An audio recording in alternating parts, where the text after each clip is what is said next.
अंधेरे में एक आदमी लालटेन पकड़े हुए जल्दी जल्दी कहीं चला जा रहा था। लेकिन जैसे ही वह गांव के किनारे पहुंचता है, उसे उसी समय पीछे से एक आदमी रोकता है और बोलता है। कौन हो तुम और कहाँ जा रहे हो? तुम्हें पता है ना, इस गांव से रात में बाहर जाना मना है, फिर भी तुम जा रहे हो। उस आदमी की बात सुनकर साया पलटता है। वह साया कोई और नहीं, बल्कि गांव में नया नया आया नीलेश बाजावाला था। नीलेश बाजावाला उस आदमी की बात सुनकर बोलता है। भाई साहब, आपने तो मेरी जान ही निकाल दी। भला ऐसे भी कोई रोकता है किसी को? मुझे रात में कहीं बाजा बजाने जाना है, मैं वहीं जा रहा हूँ। लेकिन उस आदमी पर मोनू की बात का कोई प्रभाव नहीं पड़ता और वह गुस्से में बोलता है।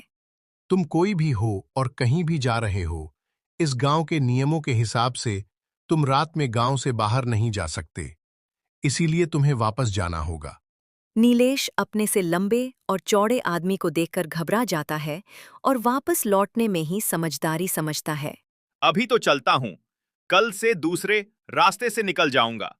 ये मोनू हर जगह थोड़ी खड़ा होगा। ऐसा कहकर नीलेश वहां से चला जाता है और अगली रात को दूसरे चोर रास्ते से निकल जाता है। ये गांव वाले भी कितने मूर्ख हैं। इनको कोई भी आसानी से मूर्ख बना सकता है रास्तों पर, तो इनका ध्यान ही नहीं होता है। बेवकूफ कहीं के। और वो बाहुबली के जैसा दिखने वाला अपने आप को बहुत चालाक समझ रहा था। अगली सुबह गांव वाले उठते हैं और नीलेश के घर के बाहर उसकी पत्नी कविता को रोते हुए देखते हैं। उसी समय वहां मुखिया जी आ जाते हैं और बोलते हैं। अरे ये नीलेश बाजा वाले की घर वाली ऐसे क्यों रो रही है? क्या हुआ? कुछ नहीं मुखिया जी, इसका घरवाला नीलेश मेरे मना करने के बावजूद रात में इस गांव से बाहर निकला और मारा गया। ये तो बहुत ही बुरा हुआ। मोनू, ध्यान रखना चाहिए था। तुम तो इस गांव के सबसे बलवान आदमी हो। मैं आपकी बात और गुस्सा दोनों समझता हूं, लेकिन मुखिया जी, नीलेश किसी दूसरे रास्ते से रात में चला गया और मारा गया, क्योंकि मैं तो मुख्य रास्ते पर ही पहरा देता हूं। वो दोनों बातें कर ही रहे होते हैं कि तभी नीलेश के बूढ़े पिता दयाराम वहां आ जाते हैं और बोलते हैं। ये सब क्या हो गया मुखिया जी? मेरा बेटा कहाँ चला गया? उसे ढूंढिए ना। वो हमारा इकलौता सहारा था। अब हम क्या करेंगे? दयाराम की बात सुनकर वहीं खड़े गांव के कुछ जवान लड़के, जिनके नाम विवेक और कमल होते हैं, वो बोलते हैं। चाचा जी, आप चिंता न करो। हम गांव वाले मिलकर नीलेश भैया को ढूंढेंगे, क्योंकि अगर इसी तरह से गांव वाले रोज गायब होते रहे तो कुछ समय में इस गांव में एक भी आदमी नहीं रह जाएगा। फिर विवेक और कमल वहां से चले जाते हैं। कमल विवेक से बोलता है। विवेक भाई, आप गांव वालों से बोल तो आए हो कि लोगों को ढूंढोगे, लेकिन आपको पता है कि वो लोग कहाँ हो सकते हैं जो गायब हुए हैं? तुम्हारी बात में तो दम है, लेकिन मुझे ना जाने क्यों लगता है लोगों को खोजना जंगल में बहने वाली नदी से जुड़ा हुआ है।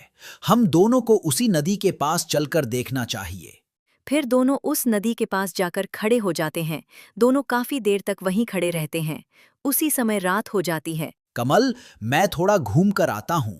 अगर तुझे यहां डर लग रहा है तो तू भी मेरे साथ आ सकता है। क्या बात कर रहे हो आप? भला मैं क्यों डरूंगा? आप जाओ और घूम कर आओ, मैं यहां इस जगह पर नजर रखता हूं। फिर विवेक वहां से चला जाता है और कमल वहीं नदी के किनारे खड़ा होकर उसका इंतजार करने लगता है। थोड़ी देर बाद ही नदी में हलचल होने लगती है। अरे बाप रे! ये नदी में इतनी हलचल क्यों हो रही है? कहीं इस नदी में मगरमच्छ तो नहीं है? मुझे थोड़ा पीछे खड़ा हो जाना चाहिए। ऐसा कहकर कमल पीछे हो जाता है। उसी समय नदी में से एक बड़ा सा पंजा निकलता है और कमल को पकड़ लेता है।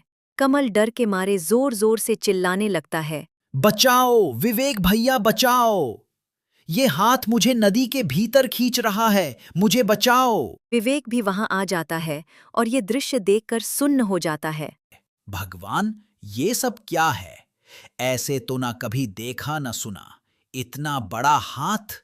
लगता है इस नदी पर कोई शैतानी साया है। फिर विवेक वहां से चला जाता है और एक पेड़ के नीचे परेशान होकर बैठ जाता है। उसी समय वहां पर एक साधु बाबा आते हैं। साधु बाबा विवेक को देखकर बोलते हैं। क्या हुआ बेटा? इतना उदास और परेशान? कैसे बैठे हो? क्या कोई समस्या है बेटा? बाबा, आप यहाँ से जाओ। आप मेरी समस्या को नहीं सुलझा सकते। मेरे पास आपको देने के लिए कुछ भी नहीं है। वैसे भी तू हम जैसे साधु को क्या दे देगा? हम तो साधु होते ही इस दुनिया को देने के लिए हैं। चल, बता अपनी समस्या।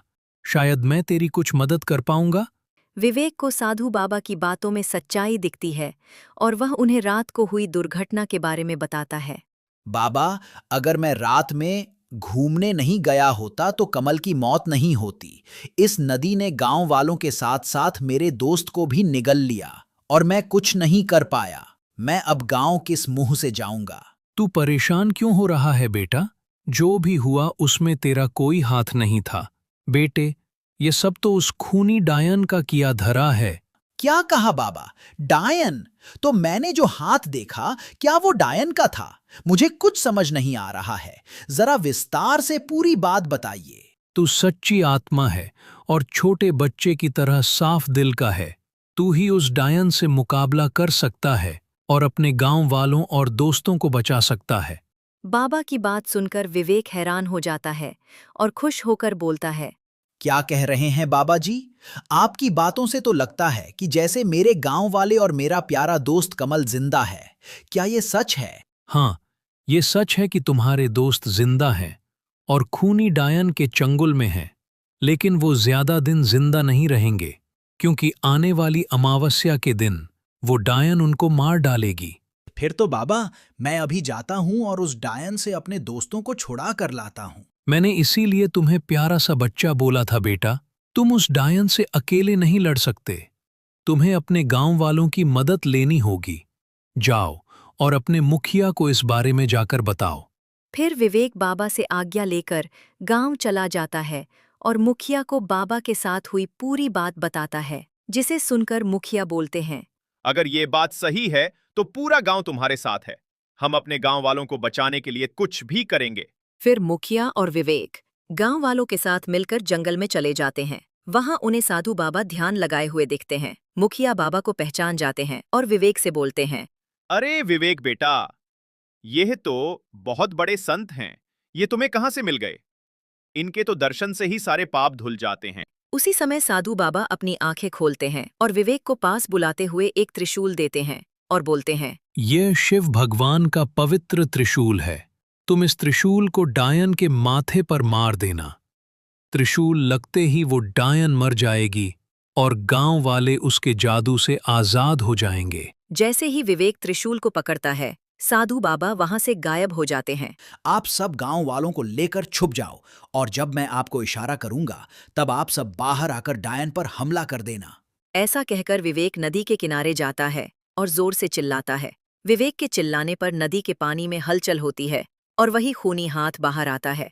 लेकिन जैसे ही हाथ उसकी ओर बढ़ता है, वो पवित्र त्रिशूल को उस हाथ से छू देता है। जैसे ही वह उस हाथ को छूता है, हाथ जलने लगता है। जैसे ही उस डायन का हाथ जलता है, उसी समय डायन भी गुस्से में बाहर आती है और बोलती है।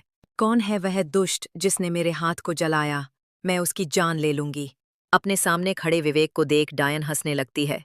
तो तू है वो जिसने मेरे हाथ को जलाया? इंसानों की भी हिम्मत बढ़ गई है। डायन अपने जादू से विवेक को बांधने लगती है। यह देख गांव वाले अपने लाठी डंडों से डायन पर हमला कर देते हैं। विवेक डायन के चंगुल से आजाद हो जाता है। फिर विवेक डायन को त्रिशूल के माथे पर गाड़ देता है। अरे अरे, मर गई रे, अरे मर गई, नास मिटो। तुम सब ने मिलकर मेरे किए कराए पर पानी फेर दिया रे, हाय रे हाय, मर गई। डायन नीचे गिरकर मर जाती है और कमल और बाकी के गांव वाले डायन के जादू से आजाद हो जाते हैं।